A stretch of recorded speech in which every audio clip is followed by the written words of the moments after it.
आज प्रधानमंत्री नरेंद्र मोदी के बिहार दौरे का दूसरा दिन है और आज पीएम मोदी रोहतास में होंगे। बिहार को 48,520 करोड़ से ज्यादा की विकास परियोजनाओं की सौगात देंगे। काराकाट में रैली को संबोधित भी करेंगे पीएम। तो वहीं साथ ही साथ ये रैली इसलिए भी बहुत ज्यादा महत्वपूर्ण है क्योंकि ये चुनाव से पहले नेताओं और कार्यकर्ताओं में जोश भरने का एक बड़ा मौका है और वोटर्स तक संदेश पहुंचाने का भी एक बेहद अहम मौका। तो ऐसे में आज का दिन बेहद जरूरी होने वाला है दौरे से जुड़ा हुआ, क्योंकि आज बिहार दौरे का प्रधानमंत्री का दूसरा दिन है और आज पीएम मोदी बिहार के रोहतास पहुंचेंगे।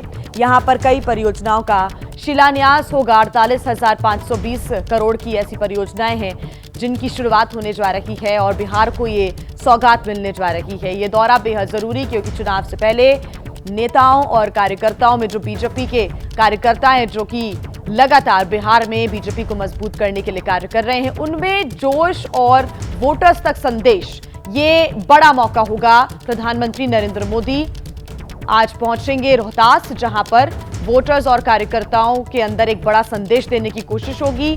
नेताओं और कार्यकर्ताओं में जोश भरेंगे और वोटर्स तक एक मैसेज देने की कोशिश की जाएगी।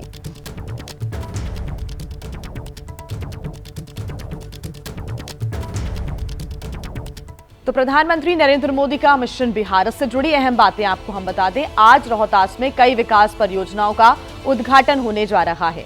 48,520 करोड़ से अधिक की ऐसी विकास परियोजनाएं हैं जिसकी शुरुआत होगी। Navinagar super thermal power project के चरण 2 की आधारशिला रखी जाएगी। नेशनल हाईवे 119A के पटना आरा सासाराम खंड 4 लेन आधारशिला इसकी भी रखी जानी है। तो वहीं आधारशिला रखी जाएगी Varanasi Ranchi Kolkata national highway 319B 6 लेन की। तो वहीं रामनगर कच्ची दरगाह नेशनल हाईवे 119D 6 लेन बनाने की आधारशिला रखनी है। तो वहीं 5,520 करोड़ रुपए की लागत से पटना गया डोभी हाईवे 4 लेन, 1,330 करोड़ की लागत वाली सोननगर मोहम्मदगंज के बीच तीसरी रेल लाइन की भी शुरुआत होगी बिहार में। तो ऐसे में ये तमाम विकास की परियोजनाएं हैं जिसकी आधारशिला रखी जाएगी, जिसका शिलान्यास किया जाएगा।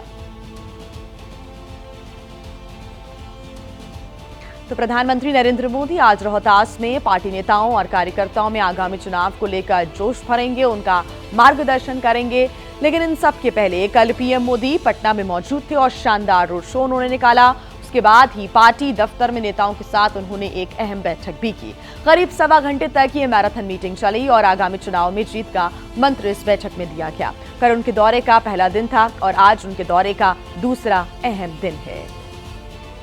बिहार दौरे के पहले दिन पीएम मोदी गुरुवार को पटना पहुंचे और पटना एयरपोर्ट पर नए टर्मिनल का उद्घाटन किया। नए टर्मिनल के उद्घाटन के बाद पीएम मोदी ने एयरपोर्ट से बीजेपी दफ्तर तक रोड शो किया। इस दौरान करीब 4 किलोमीटर के पूरे रूट पर तिरंगा झंडा और पीएम मोदी की तस्वीरें नजर आईं।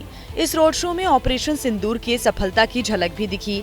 30 से ज्यादा जगहों पर पीएम मोदी का स्वागत किया गया और पुष्प वर्षा की गई। रोड शो के बाद पीएम मोदी पार्टी दफ्तर पहुंचे। विधानसभा चुनाव की तैयारी पर मीटिंग की। बैठक करीब 1 घंटे 15 मिनट तक चली। बूथ सशक्तिकरण पर चर्चा हुई और संगठन की मजबूती पर बातचीत हुई। पार्टी नेताओं को पीएम मोदी ने जीत का मंत्र दिया। संगठन की बैठक रही, प्रधानमंत्री जी ने इंटरेक्शन किया हम लोगों से और प्रधानमंत्री जी के जो शब्द थे कार्यकर्ताओं का दिल जीत लिया। इस तरह से वर्कर को लगाना है, बूथ लेवल पे कैसे काम करना है, सोशल मीडिया पर कैसे सब ये हो रहा है, इन सारे विषयों को एक तरह से कहा जाए तो चुनाव की तैयारी को लेकर उनका मार्गदर्शन हमें प्राप्त हुआ। तो बिहार दौरे का उनका ये दूसरा दिन बेहद महत्वपूर्ण है और बिहार के बाद पीएम मोदी पहुंचेंगे उत्तर प्रदेश के दौरे पर और आज प्रधानमंत्री यूपी के कानपुर जाएंगे। आपको बता दें कि कानपुर दौरे के दौरान प्रधानमंत्री नरेंद्र मोदी करीब 20,900 करोड़ रुपए की लागत वाली कई विकास की परियोजनाओं का शिलान्यास और उद्घाटन करेंगे। एक जनसभा को संबोधित भी करेंगे प्रधानमंत्री नरेंद्र मोदी। प्रधानमंत्री मोदी के स्वागत के लिए कानपुर तैयार है। कार्यक्रम स्थल से लेकर पूरे शहर में प्रधानमंत्री की तस्वीरें, बैनर और पोस्टर लगे हैं। ऑपरेशन सिंदूर के बाद प्रधानमंत्री का ये पहला कानपुर दौरा है। ऐसे में उसकी धमक भी दिखाई दे रही है। जगह जगह पोस्टर लगे हैं। प्रधानमंत्री मोदी की तस्वीरों के साथ किसी में लिखा है शौर्य का प्रतीक ऑपरेशन सिंदूर, तो किसी में लिखा है देश नहीं झुकने दूंगा। आतंकी ठिकाने ध्वस्त, पाकिस्तान के हौसले पस्त, सेना का प्रचंड प्रहार, शत्रु आतंकी भयाक्रांत लिखे इन तमाम पोस्टरों के जरिए सेना के शौर्य को सलाम और प्रधानमंत्री के नेतृत्व को सराहा गया है। बताया जा रहा है कि प्रधानमंत्री मोदी शुभम द्विवेदी के परिवार से भी मुलाकात कर सकते हैं। पहलगाम में आतंकियों ने शुभम द्विवेदी से धर्म पूछकर उनकी पत्नी के सामने ही गोली मारकर उनकी हत्या कर दी थी। शुभम द्विवेदी का परिवार उन्हें शहीद का दर्जा दिलाने की अपील कर रहा है।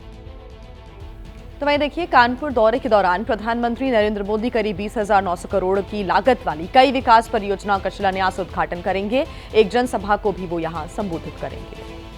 कानपुर के विकास को रफ्तार देने के लिए पीएम मोदी कई परियोजनाओं की सौगात देंगे। 2120 करोड़ रुपए से अधिक की लागत वाली कानपुर मेट्रो की चुन्नीगंज से कानपुर सेंट्रल तक लाइन का उद्घाटन करेंगे।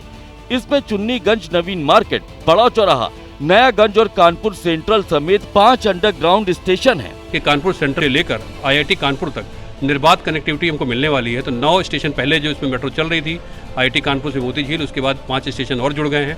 तो इन 14 स्टेशनों पर जो मेट्रो चलेगी तो अच्छी खासी संख्या में हमारे जो यात्री हैं उससे लाभान्वित हो सकेंगे। प्रधानमंत्री जीटी रोड के चौड़ीकरण और सुदृढ़ीकरण कार्य का भी उद्घाटन करेंगे। बिजली उत्पादन क्षमता को बढ़ावा देने के लिए कई परियोजनाएं शुरू करेंगे।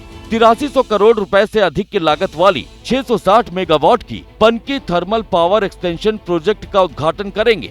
घाटपुर थर्मल पावर प्रोजेक्ट की 9330 करोड़ रुपए से अधिक की लागत वाली 3 660 मेगावाट की इकाइयों का भी उद्घाटन करेंगे। Panki power house railway crossing और पनकी धाम क्रॉसिंग पर रेल ओवरब्रिज का, साथ ही 290 करोड़ से अधिक की लागत वाले 40 MLD बिंग वान ट्रीटमेंट प्लांट का भी उद्घाटन करेंगे।